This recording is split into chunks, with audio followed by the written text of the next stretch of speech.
नमस्कार आदाब। आप देख रहे हैं द जस्टिस हिंदी।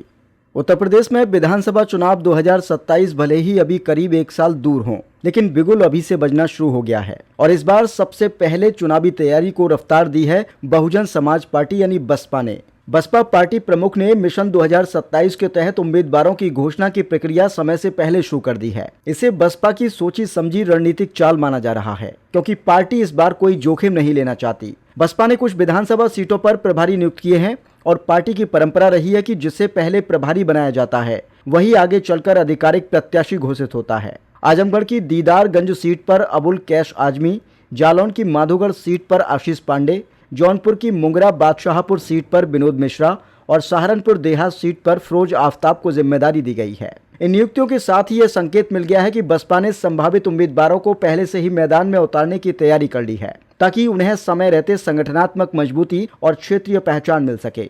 अब इसके पीछे की बड़ी वजह समझना जरूरी है। पिछले कुछ चुनावों में बसपा का प्रदर्शन लगातार कमजोर हुआ है। 2022 के उत्तर प्रदेश विधानसभा चुनाव में पार्टी को करीब 12.88% वोट शेयर मिला, लेकिन उसे सिर्फ एक सीट हासिल हुई। इसके बाद 2024 के लोकसभा चुनाव में बसपा एक भी सीट नहीं जीत सकी और उसका वोट शेयर और गिर गया। अगर वर्तमान स्थिति की बात करें तो उत्तर प्रदेश में बसपा का सक्रिय और वास्तविक वोट बैंक इस समय लगभग 9 से 10% के बीच माना जा रहा है। 2024 लोकसभा चुनाव में पार्टी का वोट शेयर लगभग 9.16% रहा, जबकि 2019 में यही वोट शेयर करीब 19.4% था। यानी पिछले 5 वर्षों में बसपा का वोट बैंक लगभग आधा रह गया है। यही गिरता हुआ वोट प्रतिशत इस बात का संकेत है कि 2027 का चुनाव बसपा के लिए सिर्फ सत्ता में वापसी का प्रयास नहीं, बल्कि राजनीतिक अस्तित्व की लड़ाई बचाने का भी चुनाव है।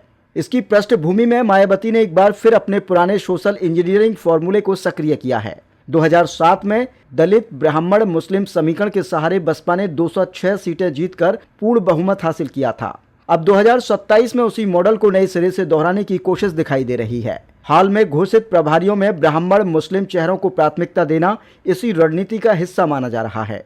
पार्टी के अंदरूनी सूत्रों के मुताबिक इस बार टिकट वितरण का फॉर्मूला भी बदला गया है। सामान्य वर्ग में ब्राह्मण उम्मीदवारों को प्राथमिकता देने, हर जिले में कम से कम एक मुस्लिम उम्मीदवार उतारने, पश्चिमी उत्तर प्रदेश में 2 से 3 मुस्लिम प्रत्याशी खड़े करने और साथ ही प्रत्येक जिले में 1-2 ओबीसी चेहरों को भी मौका देने की योजना पर काम चल रहा है। दलित वोट बैंक को संगठन के माध्यम से फिर से मजबूत देने का अभियान भी समानांतर रूप से चलाया जा रहा है। बसपा ने हर विधानसभा सीट पर 4 संभावित दावेदारों का पैनल तैयार करने की रणनीति बनाई है। इन नामों को संगठनात्मक सक्रियता, जन समर्थन और संसाधनों की कसौटी पर परखा जाएगा और जो सबसे मजबूत होगा उसे पहले प्रभारी और फिर प्रत्याशी घोषित किया जाएगा। प्रभारी बनाए जाने के बाद उसी क्षेत्र में बड़े सम्मेलन कर राजनीतिक माहौल तैयार किया जाएगा, ताकि उम्मीदवार को समय रहते चुनावी बढ़त मिल सके। पार्टी नेतृत्व ने साफ संकेत दिया है कि बसपा इस बार पारंपरिक गठबंधनों से अलग राह अपनाएगी और अकेले दम पर चुनाव लड़ेगी। इसका मतलब साफ है कि पार्टी अपनी स्वतंत्र पहचान, अपने कोर वोट बैंक